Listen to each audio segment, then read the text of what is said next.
Welcome. Today we're going to be talking about the importance of breath and also so much more. And my guest today is Ashley Holmes. She is a holistic fertility coach, and we're going to take an exploration today with our soul wisdom, our body wisdom, and the connection of mind, body, and spirit, and what that looks like. So, for those of you who don't know me, I'm Regyna Curtis. I'm the founder and creator of Vetmatry. And my whole business and just who I am is really built around my soul wisdom language. So your soul wisdom is your authentic ways of knowing and being, or how you receive, process, and express information. And your soul wisdom languages are the ways through which that information is given to and expressed through you. So, all right, Ashley, tell us a little bit about yourself and what is a holistic oh my gosh, just lost the word, fertility coach. Thank you. Thank you. I'm excited to be here. And I feel like my path chose me, and it was just my role to step into and to really help others who are in that place right now, because I feel like I did it the hard way and then the easy way. And, I would choose the easy way every time. And I'm eternally blessed that I had twins, but that took years. And doing it the holistic way took less than 6 months. So, there is a lesson and a learning and everything, and a reason everything unfolded the way that it did. And really, I feel like the medical field is not necessarily serving women in a holistic way and giving them all the help and support that they truly need, and can make it a less stressful process. I love that. It's interesting because a lot of times people will say to me, because I speak in a language that is very much about, like, more kind of in alignment with the spiritual world. I've even had very close friends of mine, very, very close friend of mine one day said to me, like, "Oh, Regina, well, I know that you don't believe in science." And I was like, where did you get that? Why would you even say that? I was like, I am a nerd about science. Like, I read books on quantum physics. Like, why would you think that I'm not into science? And it's because I don't necessarily follow the prescribed way of dealing with my health in a traditional Western medicine kind of way. And so there was this assumption that, like, oh, well, you just don't believe in science because you're more likely to go get an acupuncture appointment or do some yoga or breath work or something like that than to immediately run to the doctor for some medication for something if something's off, right? Um, but I think that all of those things have a place and have an importance and can work together. But it's not necessarily like only one or only the other. And you have to really find that rhythm of when one makes sense and when the other doesn't. And I believe that that comes from within, that knowing comes from within. Definitely. And being able to tune in and to trust that, right? Yeah. And I really didn't trust, that my body was capable the first time around. And I thought I needed a clinic if I was going to have any more children. And I was like, I'm not going down that road again. Um, That did not feel good in my mind, in my body, in my spirit in any way. I did not feel like myself. And yeah. therefore thought there were no more children possible for me. So, and it just, that's why everything unfolded as it did. And it was like, yes, but I had to take my health and my healing and my happiness into my own hands, and really empowered myself and really shifted that locus of control from external to internal. Mm, Really got back in tune with myself and came home to myself. I love it. I love it. So, one of the things that I'd love to incorporate into our conversation today is, so Ashley and I actually met recently. Recently, I guess, is relative, but we both were co-authors in a book called Nourished. I can never get this on camera the first time properly. I don't know what it is. We're using StreamYard, and the camera is just like, I don't know, it's funky. Okay, so this book, Nourished: Wisdom from Leaders Living in Flow and Fulfillment. I'd love to hear from you, Ashley, about why you were drawn to this book. I'm going to talk about the same, and then I want to actually read a little section of your chapter for everyone, if that's okay. So what drew you to this book? So I had worked with Annette Maria with Sanctuary Publishing before and did my first chapter with her. And also, the more I dropped into and thought about it, it was like, this is exactly what I do. This is exactly Hmm. what I am helping women with, is how to nourish themselves from the inside out in the way that serves their body, mind, and spirit best, because that has been transformative for me and life changing and brought life into being. So there's Yes. no denying that or shifting away from that. So, and really, I had been on a podcast, and the title for this book came from a podcast from the second book that I did, like Fertile Mind, Body, and Mm, Spirit. I love it. Yeah. So all just meant to be. And that divine timing, right? And you talk about divine timing in your chapter, and it's, a part of what you do, and myself as well. This is like my picture's blurry for some reason. um so for myself, actually, I was working on a program, um, that was really incorporating how to find sustainability in your business by really allowing your humanness to come through. And humanness I define as your physical, emotional, spiritual, and mental. And there are, all of us have these different elements or aspects of ourselves, and often our work only allows for the physical and the mental and not the emotional and spiritual.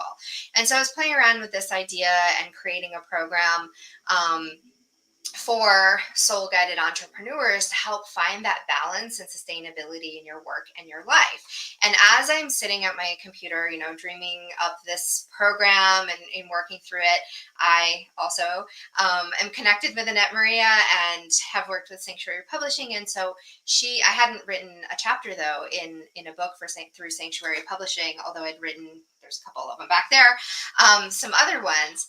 And as that, like, I love to say that, the things that happen in our external world are really reflections for us to be able to kind of like bounce our internal experiences off of, and then bring back in to process from a different perspective. And so as I'm doing this, creating this, birthing this project, this program, a notification popped up on my phone that said Annette Maria is going live. And so I was like, oh, okay, interesting. What does she have to say? And she was talking about this book, and everything she was saying, I was like, this is what I'm doing. This is what I'm creating. This is what my business is. This is how I run my own business. This is how I support other entrepreneurs in theirs. And so that's what drew me in as well, right? There was this resonance. And so then we come into this container with all these people who are coming in from a different perspective of their own experience, but drawn to it for similar reasons, right? There's something that we're creating that is similar. And I love that energetic, I don't know, the playfulness of those energetics. So I'd love to read a section of your chapter, if you're okay with me reading it. I know it's weird to hear someone else read your writing, so thank you for allowing me to do this. Okay, so just to tell people kind of what was going on, um, you were in the midst of your yoga teacher training. So, prior to my training, I would not have been able to tame the thoughts and fears that were arising within me. Instead of resisting them, I acknowledged them and allowed them to drift through my awareness. Being consumed by them was not an option, because my mind and body could be my friend or my enemy, and a wise decision needed to be made. So, I love this sentence. This sentence stuck out to me because I really work with that theme of soul wisdom, right? Your ways of knowing and being. And that's what I consider to be wise. That's what I consider to be wisdom, right? There's knowledge that happens outside of you. You can learn it, you can gain it, but wisdom comes from within. So I'd love to hear you before I read the next section. I'd love to just hear what that means to you, what it means to have a wise decision. Well, I really was challenged in that moment. And it was like, I am in this moment and I am receiving this knowledge and this wisdom, and I need to use it. And that's why it's right now at this time, this is all happening, because I had just been notified, from the doctor that something was wrong with the baby. And So I had to go and have some tests and wait 10 days. And in those 10 days, I was like, do not let those thoughts, you control your thoughts. Don't let your thoughts control you. And, it's not going to serve you or your baby to, let those thoughts be negative, to let, worst case scenarios go in your mind. It was be present, be mindful, and like really anchor into your breath and your body. And, I chose that. And the first day was a little bit rough, and the last day was a little bit rough. But in between there, I really just anchored into my divine self and was like, no, I am okay. Everything will be okay. And it's all divine timing and to trust. Yeah. That trust, like, that's the hardest part. And the trust doesn't come immediately, right? The trust comes by showing up in those practices, showing up and facing those mindsets, right? Those thoughts, those beliefs that are showing up again and again and again. And yes, there are times like you have to get through that, but I guess there's a difference between faith and trust, or at least I believe there is. I like to play around with words a little bit and kind of deconstruct them. But faith to me is the process that you were going through daily, right? In those 10 days, you had to have faith that you were doing what you knew to be true to take you to the end of this journey and have a beautiful outcome, right? Or the most aligned outcome for you. The trust was in yourself, right? Faith is in the external, like the big picture. Trust is that you had to trust every single step you took, every breath you took, every practice, every thought that you chose to deal with, right? That's where that trust happens. And you it builds each time you do it, right? Each time you do it and you get some kind of confirmation, whether that is a feeling that feels positive in your body, whether it is information that comes in to confirm what you knew all along, right?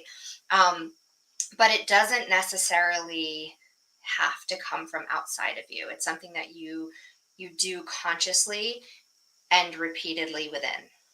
Yes. And it was, and it always is still an evolving and unfolding learning process, right? Yeah, Because you can easily slip back into those old habits, those old conditionings, those, beliefs that don't serve you. And it's yeah. like, oh no, wait, and you catch yourself and you stop it then and there, and you shift because you know that that isn't who you truly are and it doesn't serve you. So, Exactly. Um, and I think that's where confidence comes in, right? So trust and confidence are deeply intertwined, but they're, again, it's not exactly the same. I think that confidence comes by receiving those confirmations again and again that whatever that internal wisdom that's coming through, you can trust it. And that's where that confidence comes from, right? That unshakable trust in yourself. And there's a part in the book where you talk about your Pitta constitution. So, for anyone who's not familiar with that, it's an Ayurvedic term. There are three major doshas: Pitta, Kapha, and Vata, right? I'm not an expert in this, but I'm very interested in it. And you were talking about how hot yoga was just not an option for you. Can you talk a little bit about that and definitely. how you knew? Oh, well, I knew I was a PETA constitution like when I started yoga training, but I was just so drawn to hot yoga and I loved the detoxification and how I felt afterwards. And I probably never would have stopped if it hadn't been for getting pregnant and teaching classes and immediately having a headache, immediately just feeling awful and being like, I need to stop. I can't do this anymore. Like, this isn't healthy for me or my body or my baby. And you know, knowing that that needed to stop and not going back to it after, right? Because I don't need more heat in my body. I have enough fire energy running through my system as it is, so I don't need to add to that. So, yes, I still practice yoga, but it doesn't need to be hot yoga. I love Back that. and it became a, you know, balancing the yin and the yang and incorporating more yin. And I always thought, what do I need to do yin for? And it's like, oh, that's why I need to do yin because I was too yang and I needed the cooler, calmer practices to really slow down and connect to my body and my breath. That's interesting. I I have a kapha. Is that how you say it properly? Okay. Is my my constitution, and I actually really love hot yoga as well. But if I had my choice any day, I would go like in a yin session. I just like it's the most nourishing, delicious thing for me. But I have a feeling, based on what you just said, that that's probably not the thing that I need to be doing. I should be more in that Yeah. in that hot yoga session, which I do really love. But it's definitely more a challenge for my mind to go into that space. I can roll into a yin class with no resistance. Um, And that is the thing to know and to be aware of, is that we are drawn oftentimes to what is actually putting us more out of balance and what actually doesn't serve us, than the opposite, which is what we need to create that balance and alignment within us. So it's having that awareness, and you can have both. Just like, I know that I don't need to eat spicy food, or that it doesn't serve my system well, but yes, occasionally fine, but it's not a daily, or right. every meal isn't like that, because that just puts me more and more out of balance, and my system's out of balance. Yeah, and I think that it's important also to note that there are certain seasons, right? So, yes, that's a general constitution, meaning like the kind of underlying theme, right? But and I'm looking at this through the lens of soul wisdom. So everybody has a soul wisdom language, meaning that you have it's like food, right? You have this recipe of these different elements, and they all play together. And sometimes you want a little more spice, and sometimes your body's craving that, right? Like I notice when I'm not feeling well, like I will spice up my food, like to the point of like I'm like literally sweating. Um, and I started doing that subconsciously, unconsciously, I guess, and then realized one day when I was like, oh, I'm just trying to like burn it out of me, and that actually is supportive for my body. But I didn't realize I was doing that until I noticed I was doing it, if that makes sense. And I think that's the same thing also with things that can support us, and it's also with things that don't support us. And so it's learning to understand those subtle signals that happen in your body and your whatever other wisdom language, wisdom channel that's coming through. So you are a yoga instructor, right? And so being those physical sensations and those physical movements are probably a way that you are more in tune with, um, knowing that language. Would you say that's true, or is that something you've had to work at?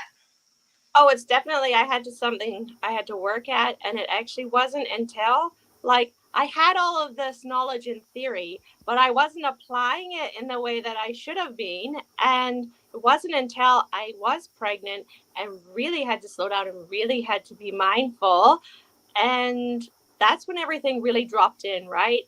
In yoga, you hear teachers saying all the time, move with your body, move with your breath. But for me, it was always from a place of ego Mhm. initially. And it wasn't until I really had to slow down and pay attention and be mindful, because I was pregnant, that it all sort of landed and dropped in. And I felt like I actually took my first breath, because we were in a labyrinth outside, and I was trying to keep up, and I was trying to, it was a silent practice. And it was like, I felt like I took my first breath, because I finally was listening and in tune with my body. Mm, I love that. I remember reading that part in your chapter as well, and it was just like there was something even in my own body that was just like relaxed when you said that. Like I felt like I took my first breath, and I think that there's something about, yeah, like getting out of your head. I think that's one of the things that I really do love about yoga is that yes, there's talking, there are things happening like around you, but it really is being present in your own experience. And for years, many years, I'm not an instructor, but I've practiced a lot of yoga and a lot of different styles. But I would try to do what everyone around me was doing, and it wasn't until I really got in touch with my own body. And it was really through things that were really frustrating for me. Like I have a I have a large chest. Like I just do. And I always have, no matter where my weight has been. Like I've always got I'm well endowed, I guess is what people say. But like in yoga, there are certain things that my body cannot do the way that somebody else's body can do, right? Like I literally have to make space for my body to do these things. And I would be frustrated and trying to like squeeze myself into positions that were very uncomfortable for me and were not actually helping. In a lot of ways, I think they were hurting me, right? They were like making my back stretch in ways that wasn't good. Or I would be like literally choking on suffocating myself, right? Couldn't breathe. And so I think that there is something about that our breath, and I know this is something that I had mentioned to you before we started recording, is something that I really wanted to dig into with you. Um, that sometimes that was a quite literal, like I was literally suffocating myself. But that happens in subtle ways too that we don't recognize always. So for you, you were carrying life, you were creating life in your body, and yet you were wanting to like go the same pace as everyone around you, and your body was like, slow down, Yeah. right? Mine is like, make space for yourself. And so I don't know, let's talk about that a little bit.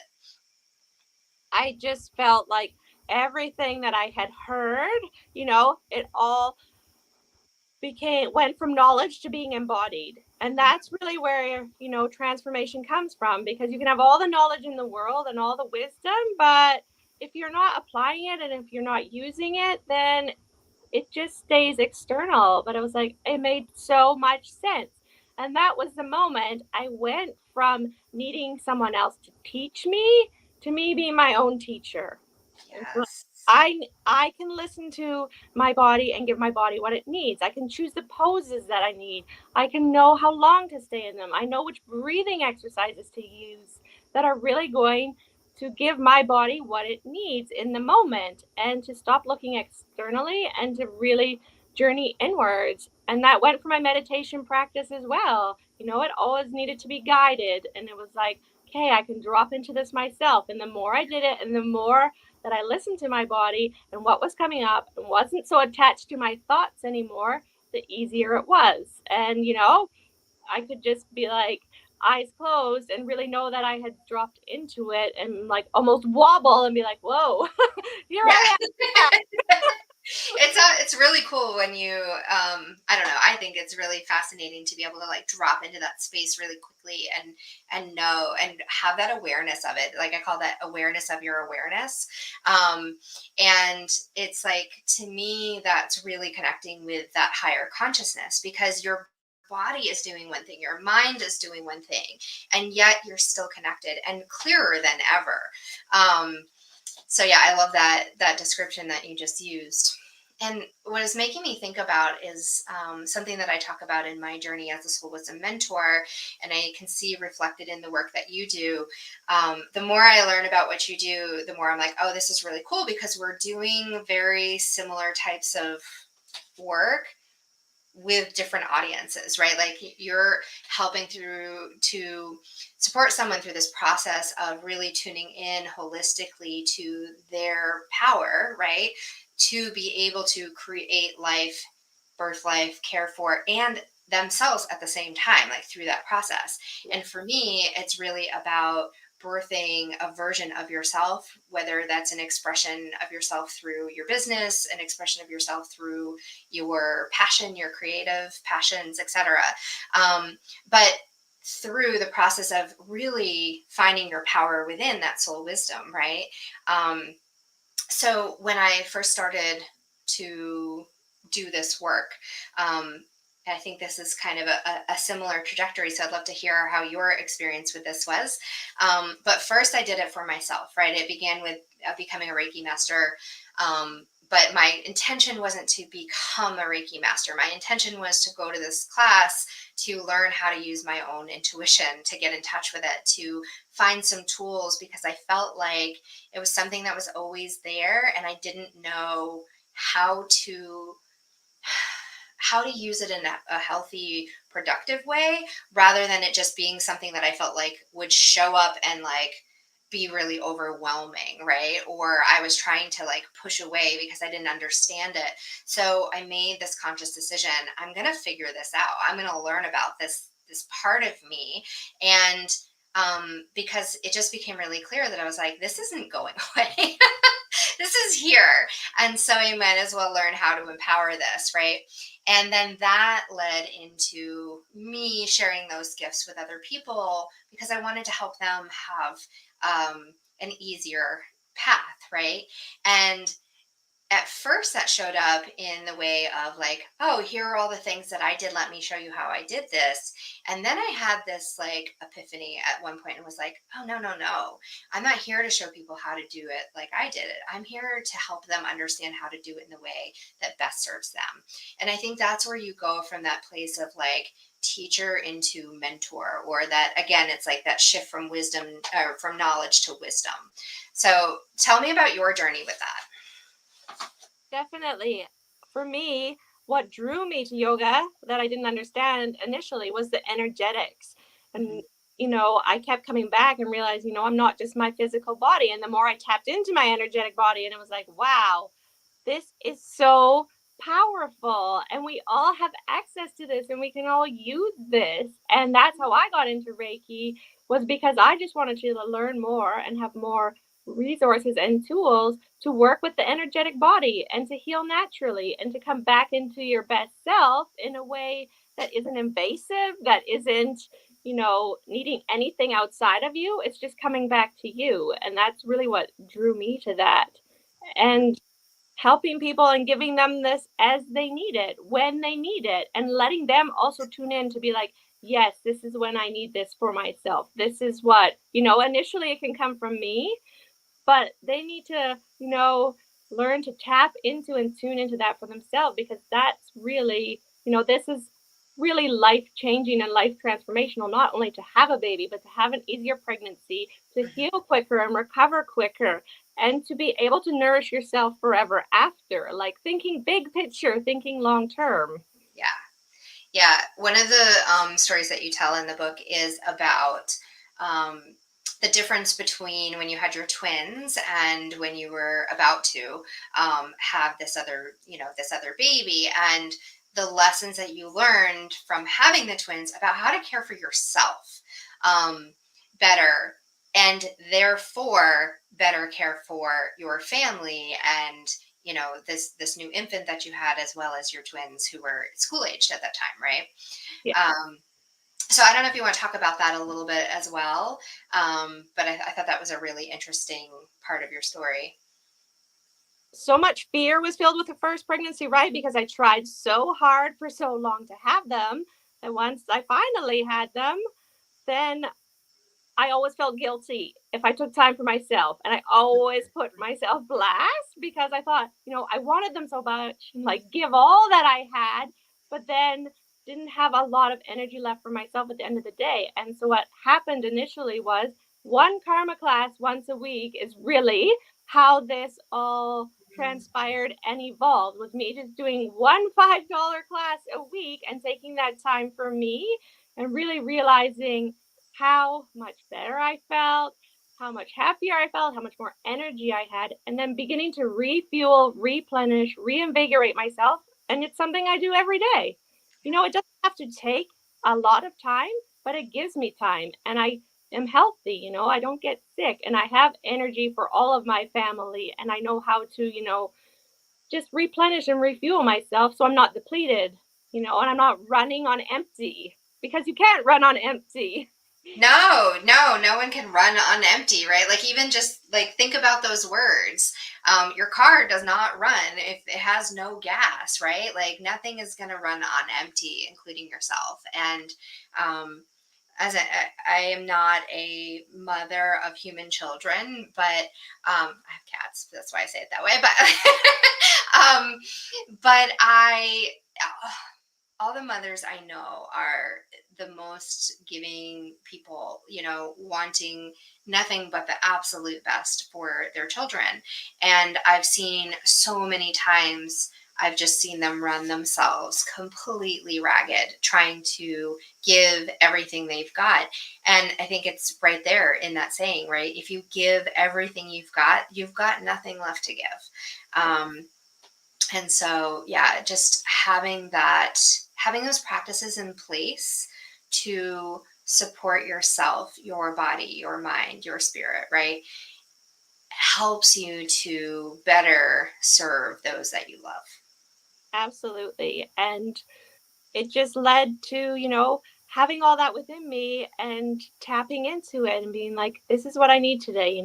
Maybe I do need a guided meditation today because the baby was up, half the night or whatever. Yeah, Maybe I can't fuel myself that way today. And that's perfectly fine. But just knowing and giving myself what I needed at any time in any circumstance. And, you know, giving myself grace as well to be human, and it's all okay.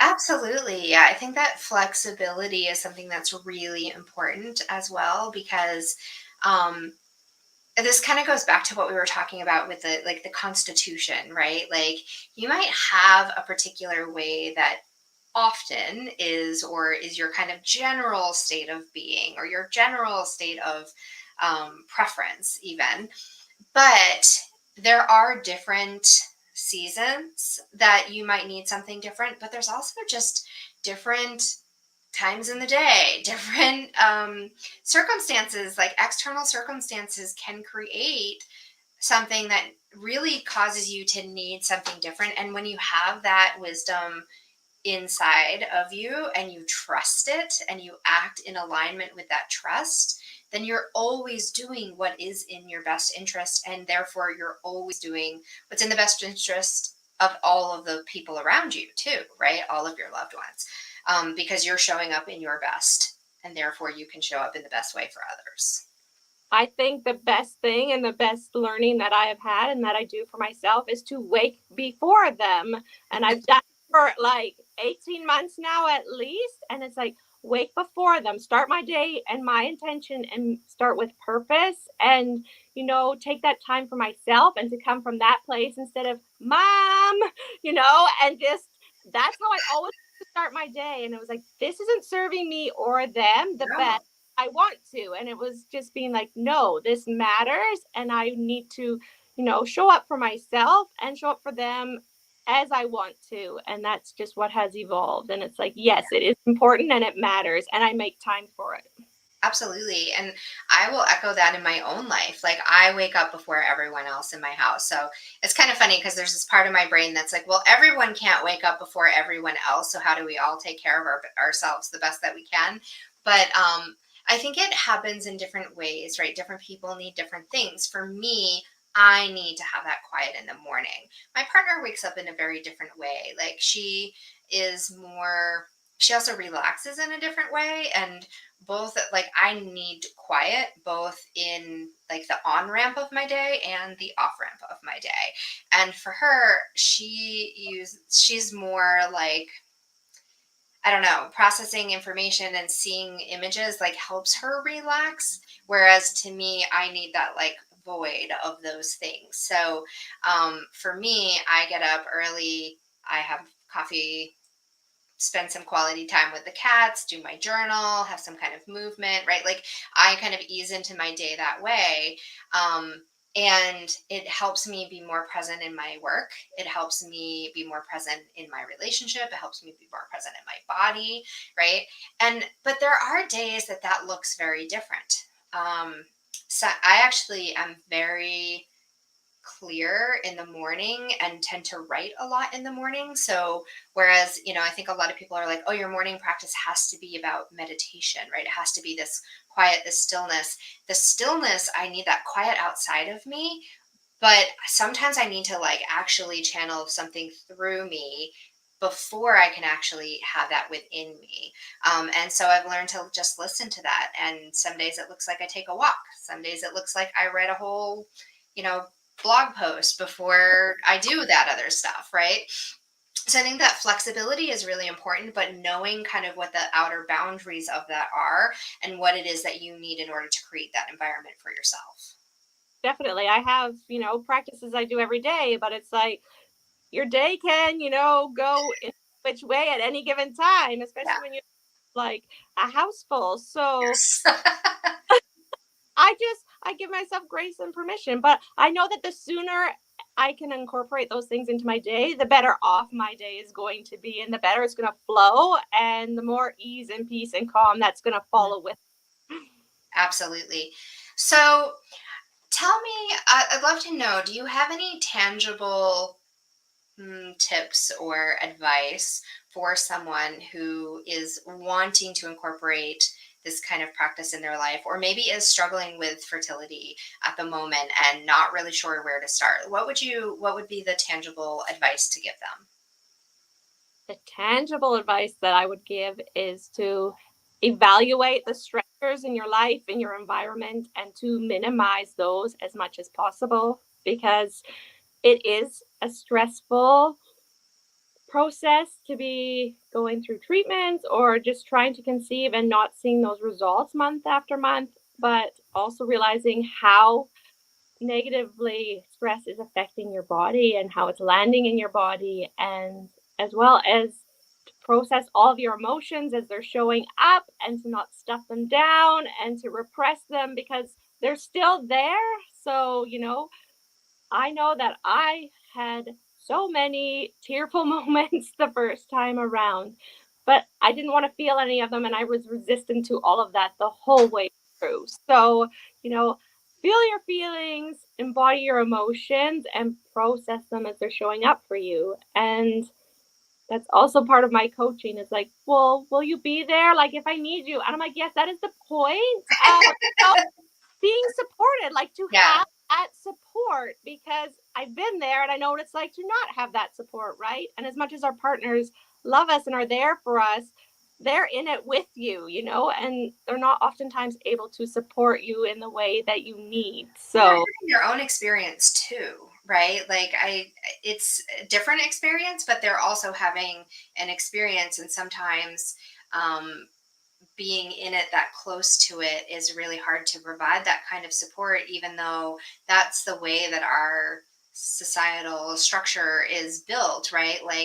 Um, I was talking earlier about like your humanness, right? You have your physical, spiritual, mental, and emotional, and in the sphere of work, we're often asked to bring just only our physical selves, right? And our mental selves. And we're not actually even receiving in those ways. We're just expected to like show up and give from those two, we'll call them buckets, right? From those two buckets. And then everything else is supposed to happen at home, right? Our emotional world happens at home, and our spirituality that happens at home. But yet then we're also supposed to be filling back up those cups that we've given out at home as well, mentally and physically. And that's a lot to ask of your home sphere, right? Like of your family, of your partner, etc. And when you are physically also creating life or taking care of other life, whether that's a child that you have recently birthed or are raising, or even animals, right? Like even each other. Sometimes, I mean, my partner, I sometimes joke about it. We're like, we can barely take care of ourselves, not barely, but like it's a lot of work to take care of myself, let alone another person. And we're expected to do that and to give and give and give. So if there's nowhere to replenish that, if there's nowhere that feels safe for you to receive that support, that can be really ungrounding. And that creates a lot of that stress that I think you were talking about of evaluating your stressors. What is stressful for you? Do you have a support system, right? And do you feel safe and secure in that support system being there to support you? definitely, I mean, we're starting at the root, right? And we Yeah. move from the root and we move upwards, and we really nourish and take care of all of you, and you know look at all aspects and layers of your being and really come from a holistic viewpoint of all of you matters, and where you are is perfectly fine, but where do you want to be and how do you want to feel, most importantly. Mm, that's so important, right? How do you want to feel? And if you're not feeling that way, how can you move closer to that? So one last thing I'd love to would love to hear from you is, what is your advice for those women in the audience today who are, um, you gave advice for wow, sorry, my words are like slipping, but there's information coming in and sometimes it's hard to like speak and channel at the same time. Anyway, I feel like there's a question that somebody has about, yes, you talked about the fertility part of it, but what about the later part of it, the later phases, right? Like, I'm a mom, I have this baby, I'm raising my family. What is the advice that you would give to a woman at that stage of parenting? Definitely to take time for yourself every single day and do something for your mind, for your body, for your spirit, so that you feel connected, so that you feel whole and complete instead of drained, tired, low energy, and just making it through. We're not here to just make it through. We're not here to, struggle and suffer, and it's okay to ask for support or help, and it doesn't make you weak or less or not worthy, because you are. And that was, I suffered silently and didn't let anybody in, and it certainly didn't serve me Yeah. the time around. And realizing that and Yeah. embracing supportive people around me and community around me. Beautiful. Yeah, I wholeheartedly echo that as well.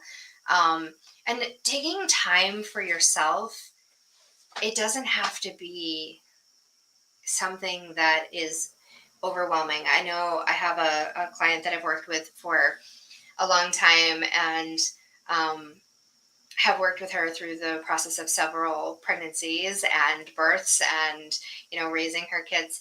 And one of the things I'm always saying to her is take time to breathe in your day. And I think sometimes, sometimes she'll be like, Regyna, I breathe all day long. I'm like, no, not like, this is not what I'm talking about. What I mean is, like, really consciously, intentionally take time to be with your breath. And that can take seconds, right? Like, even just one conscious breath, right? And, like, what do I mean by conscious breath? I mean, we're breathing in and out all the time, but really just like focusing on, okay, I am breathing right now. It's just recognizing it and noticing it come into your body and noticing it leave your body. So, is there a simple breath practice or something that you could leave here for our audience as a parting gift, that you would recommend if somebody's feeling really stressful? Definitely, like what you just said, just I'm aware I'm breathing in, I'm aware I'm breathing out. And just keep repeating that and keep doing that and notice the shift that occurs. You immediately take yourself into a slower, calmer, more peaceful state of being than where you just were 10 seconds ago, and you can do that for a minute, 10 minutes, half an hour, just be conscious and aware. Yeah. And you can do that while you're driving. You can do that while you're changing a diaper, while you're making dinner, while you're whatever it is, right? Like, it's I think a lot of times, even when I note to someone like, do some conscious breathing, they're like, "Oh, I have to close my eyes. I have to like no, just It, notice that you're breathing in, notice that you're breathing out, right? It can be that simple. And one of the things that you said earlier, just to kind of bring this back around, was you said, I had done it the harder way and I would choose the easy way every time, right? And that's the easy way. it is. To fuel, your breath is your life force, is your prana, you enter with the breath and you will leave with your breath. And that is truly what is fueling you more than anything else that you do. And I think we're not oftentimes paying as much attention or as aware as we could be as we go about our day, right? Like I used to notice, why are my shoulders up Oh, here? I'm yeah. chopping Why are you wearing your shoulders as earrings? That's what my friend was saying.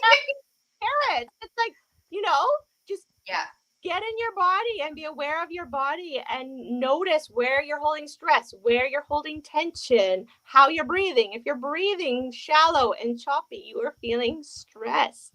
And Yeah. take that time to slow down and to relax. Yeah. I love it. That is my pet peeve is, yes, everybody's saying, well, just relax, you'll get pregnant. And it's not just that simple. You Yeah. systematically, shift the stress hormones in your body to the relaxation hormones in your body and to work with your nervous system. And it's not a bubble baths are nice, but it's deeper than that. We're going deeper than that. I like to say that it's simple, but it's not easy, right? Like, and it's that shift that conceptually it's simple, just relax. But to actually get there comes that trust in yourself, comes that mindfulness in your practice, comes the repetition in facing it again and again and taking that aligned action. And so, yeah, I think that that's where we get that concept of like, it's hard work. And it is hard work mentally. Each action is not necessarily hard as far as like to do it, but it's getting through that mental resistance, right, over and over again. And then there's one final thing that I wanted to drop in here. Something that I thought was really beautiful is you talked about teaching your kids to belly breathe. And I think that that's an important factor too, because, right, it is about us, but it's also about what tools can we share with our family. So could you talk about how you do that? Sure. When they're, hurt or, they're crying and they're really worked up, it's like breathe into your belly, like all the way down. Let it go into your belly button. And, a few breaths and their whole state of being will kind of, come down so you can have a conversation. We can take a look at it. We don't need to freak out if there's blood, we can come at this, from a calm place instead of like, oh my goodness, look what happened. And just being like, I don't want to go to the hospital or I don't want to go to the doctor, like to just, let's just calm down initially. Because at first when my kids were little and there was blood, I was like, oh no, I don't want to look at this. It also calms you down as you're calming them down too, right? I love it. So, belly breathing, for anyone who isn't familiar with this concept, one of the things that I like to do to help people understand that is to actually put your hands on your belly. And when you take, and it's best, I think, to do this, to practice this when you're not in a state of panic, so that when you are in a state of panic, you already have the practice. Your body knows what to do, and all you have to do is give that signal. But um, I like to put one hand on your chest, one hand on your belly, take just like a normal breath, right?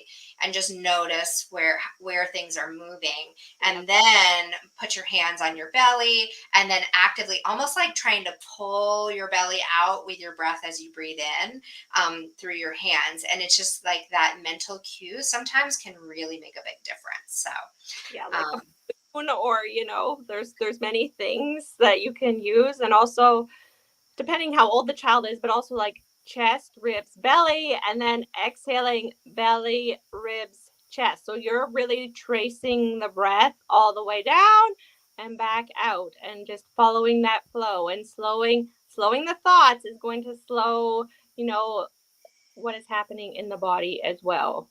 yeah, and that's great advice for adults too, because sometimes we actually need that. Like, I'll even do that with myself if I'm feeling really stressed. I'm like, okay, I got this, and I'll do that, like chest, ribs, belly, belly, ribs, chest. It seems really simple and elementary, so to speak, but it is that basic life force energy, and we all need it, and we all need more of it than we're giving ourselves. So on that note, I'm going to wrap us up for today, but definitely read. See, I never get it the first time. Definitely read Nourished. It's available on Amazon. I know you can get signed copies from me if you just contact me if you want that. And I don't know, Ashley, do you have Yeah, anything like that? Okay. of course I do. Excellent. Beautiful. Well, we'll put the links for where to find you. If this is something, if you're interested in working with Ashley, definitely check out her links. She's a beautiful energy, and I know will be a beautiful support for you through your journey. And of course, if you want to work with me, reach out as well to learn more about your soul wisdom language and how you can incorporate that into your world. All right. Well, So much. I'm covered in bumps, so thank you. yay, that's always a good thing. It's been beautiful having you here, and thank you to everyone who tuned in live and is tuning in at whatever time you're watching this. You're in exactly the right time and space and place. Perfect.